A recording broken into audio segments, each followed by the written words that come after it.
Advocate Bala గారు, ముఖ్యంగా ఇప్పుడు ఉపరాష్ట్రపతి ఎన్నికల్లో భాగంగా ఎన్డీఏ కూటమికి అటు టీడీపీ కూటమి వైసీపీ సపోర్ట్ చేసిన పరిస్థితి. ఇప్పుడు ఇక్కడ వాళ్ళకేమో ఎన్డీఏ కూటమికేమో జగన్మోహన్ రెడ్డి గారు శత్రువు, కానీ జగన్మోహన్ రెడ్డి గారు ఎందుకు ఎన్డీఏ కూటమి ఉపరాష్ట్రపతి అభ్యర్థికి ఎందుకు సపోర్ట్ చేసినట్టు, ఇక్కడ ఏమో కుస్తీ అక్కడేమో దోస్తియా అన్నట్టు మాట్లాడుకుంటున్నారు. ఏం చెప్తారు సార్? నేను ఒక సైఫాలజిస్ట్గా, ఒక పొలిటికల్ కన్సల్టెంట్గా నేను మీకు ఒక విషయం చెప్తున్నాను. అంటే నాకున్న ఎక్స్పీరియన్స్లో నేను 2016 నుంచి ఈ ఫీల్డ్లో ఉన్నా, కర్ణాటక ఎలక్షన్స్ దగ్గర నుంచి కూడా. అంటే ఈ టర్మ్ కాదు, అంతకుముందు term. It's very simple logic. ఒకటి, బీహార్లో ఇండియా కూటమి గెలిస్తే ఫస్ట్ విత్డ్రా చేసుకునేది నితీష్ కుమార్. ఓడిపోతాడు అంటారు. ఓకే, నేను అదే అంటున్నా. ఆయన ఎంపీలను ఫస్ట్ విత్డ్రా చేసుకొని కాంగ్రెస్కి సపోర్ట్ చేస్తున్నాడు. సెకండ్ విత్డ్రా చేసుకునేది the present ruling government of ఆంధ్రప్రదేశ్లో ఉన్న టీడీపీ పార్టీ.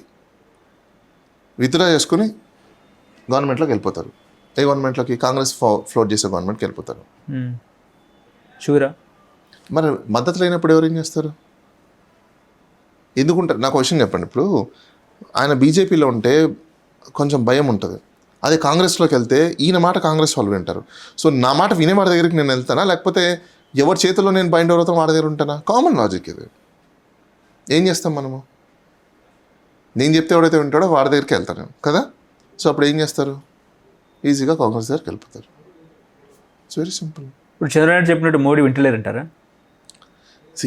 ఇప్పుడు చంద్రబాబు నాయుడు గారు ఒకప్పుడు మోడీని తిట్టాడా లేదా? అవునా? అవును. ఒక తిట్టిన వ్యక్తిని మళ్ళీ నువ్వు పొగుడుతున్నావు అంటే అర్థం ఏంటి? ఏదైనా నీకు భయం అయినా ఉండాలి, అతనితో నీకు బెనిఫిట్ అయినా వచ్చి ఉండాలి. ఈ రెండుతో కాకుండా వేరే అంశాల మీద ఎవరు మళ్ళీ పొగడరు. అవునా? ఇప్పుడు భయమా, బెనిఫిట్ వచ్చిందా? కానీ జగన్మోహన్ శత్రువు కదండి. ఇప్పుడు ఇక్కడ శత్రువు కదా, ఏపీలో శత్రువే కదా, కూటమి శత్రువే కదా. నా క్వశ్చన్ ఇస్ వెరీ సింపుల్ అండి. అసలు కూటమి అంటే మీరు జనసేన టీడీపీని చూడండి, బీజేపీ నథింగ్ అక్కడ. కూటమి ఈజ్ నథింగ్, జస్ట్ నామకే వాస్తే. అది వీళ్ళ బెనిఫిట్ కోసము బీజేపీని పెట్టుకున్న ఒక ఫ్లేవర్ అది.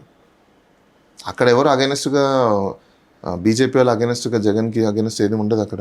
ప్రజలు మాట్లాడుకుంటారు కదా సార్. ప్రజలు ఏముందండి, ఇప్పుడు జనాలు, ఇప్పుడు రాజకీయ నాయకులు ఎలా చూస్తున్నారో తెలుసా మీకు? ప్రజలకి ఇది ప్రజలందరూ గమనించాల్సింది. ప్రజలు ఇస్ నథింగ్, వాళ్ళకి ఒక నెంబర్. మీరు అంతే. మీరు నేను ఓపెన్గా లిటరల్గా చెప్తున్నా, రాజకీయ నాయకులకి ఇప్పట్లో ప్రజలంటే ఆఫ్టర్ ఆల్.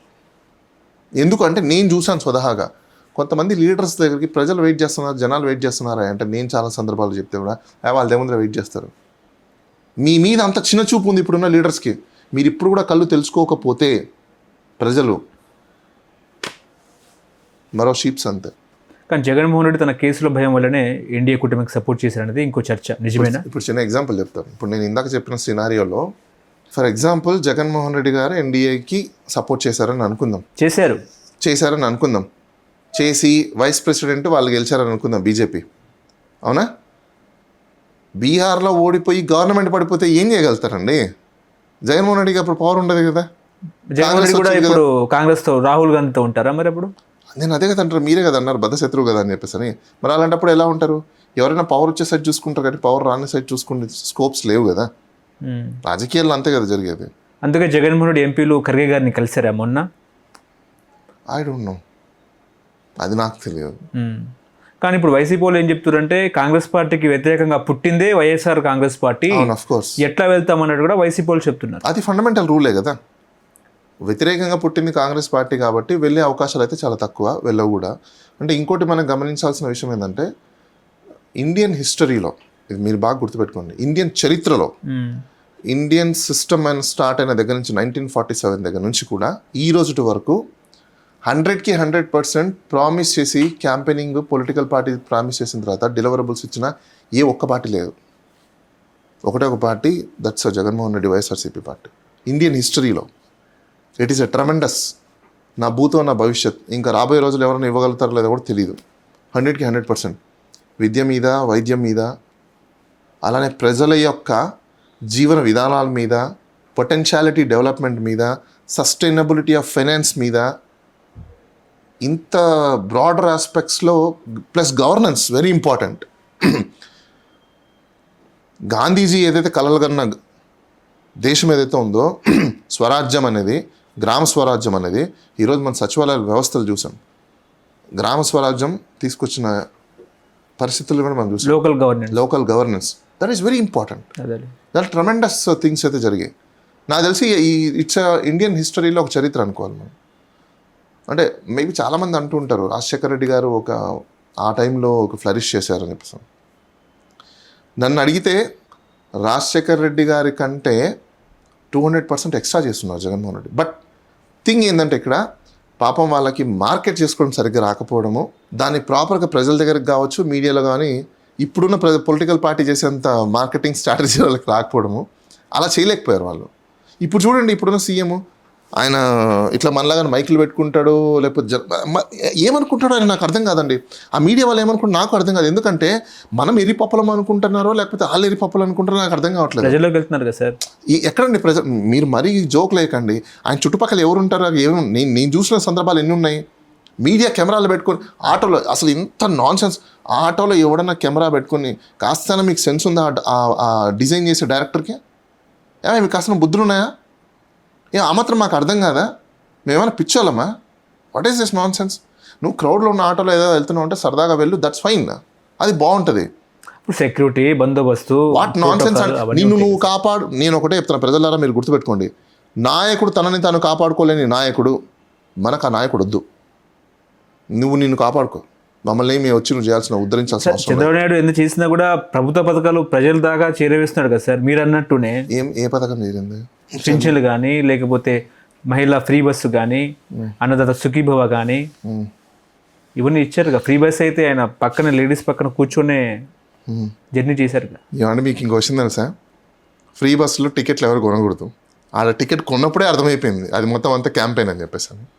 లోకేష్ గారు పవన్ గారు కొన్నారులేండి. Whatever it maybe. మీకు ఆ మాత్రం కామన్ సెన్స్ కూడా లేదు, మీకు ఆ మాత్రం రూల్ కూడా తెలియదు, మీకు ఆ మాత్రం కూడా మీ దగ్గర నాలెడ్జ్ లేదనుకున్నప్పుడు మీరు ఏం చేస్తారు? ఇంకా knowledgeless people if sit in the chair doesn't will make any difference for the society. Remember everybody. Now in Andhra Pradesh it is a high time, alarming time. Third alternate force has to be emerged. This is a right time. And one more thing, corruption అనేది చాలా ఎక్కువ పెరిగిపోతుంది ప్రతి చోట. Percentage కర్ణాటకలో మనం అన్నాం percentage అని చెప్పేసి. నేను ఓపెన్గా ఒకటి చెప్తున్నాను మీకు. ఇప్పుడు ఆంధ్రప్రదేశ్లో కరప్షన్ ఎక్కువ అయిపోయింది, పర్సంటేజ్లు దందా నడుస్తుంది. మాకు ఇది వరకు రోజుల్లో చాలా వరకు నెంబర్ ఆఫ్ కేసెస్ ఫైల్ అయ్యేవి. ఈరోజు చాలామంది క్లయింట్స్ కానీ ఇంకొకరు కానీ అసలు కేసులు వేయట్లేదు. ఒక సందర్భంలో ఒక క్లయింట్ అడిగాను నేను, ఏమంటే మీకు ఇదివరకు బిల్స్ రాకపోతే మీరు కేసులు ఫైల్ చేసేవాళ్ళు కదా, ఇప్పుడు ఎందుకు ఫైల్ చేయట్లేదు, ఏంటి ఇంత డిలే అవుతున్నా కూడా మీకు అంటే, వాట్ ఈజ్ సెయింగ్ యూనో, ఎందుకు సార్ మేము కోర్టుకు రావాల్సిన అవసరం లేదు, మాకు ఇప్పుడు 30% ఇచ్చేస్తే మాకు అయిపోతున్నాయి అన్ని పనులు.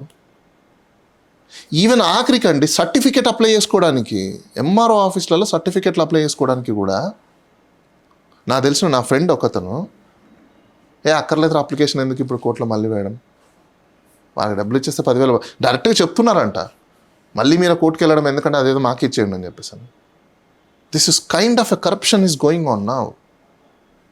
మాకెందుకు బాగా తెలుసు అంటే, నువ్వు రైల్గా లీగల్గా కోర్టులో ఫైల్ చేసినప్పుడు అది రైట్, అది నీ రైట్, కానీ నువ్వు కరప్షన్ చేసేదానికి ఎంకరేజ్ చేస్తున్నావుగా ఈరోజు. కొంతమంది అనొచ్చు, ఏంటి మీ దగ్గర రాలేదు కాబట్టి మీరు ఇట్లా అబాండాలు వేస్తున్నారని చెప్పేసి అని. అలా అబాండాలు వేస్తున్నారని చెప్పి కామెంట్ పెట్టాలని చెప్తాను. నీకు సిగ్గుచేటుగా ఫస్ట్ ఆ కామెంట్ పెట్టడం నువ్వు ఆలోచించు. నువ్వు రైల్గా తెచ్చుకుంటావా దొంగతనంగా తెచ్చుకుంటావా అనేది క్వశ్చన్ ఇక్కడ. నువ్వు కోర్టుకి వెళ్తే నీ రైట్ అది, వాడికి లంచం ఇస్తున్నావు అంటే నువ్వు దొంగతనంగా తెచ్చుకుంటున్నావు. సో అది నువ్వు గమనించు, అది నువ్వు దాని గురించి అర్థం చేసుకో.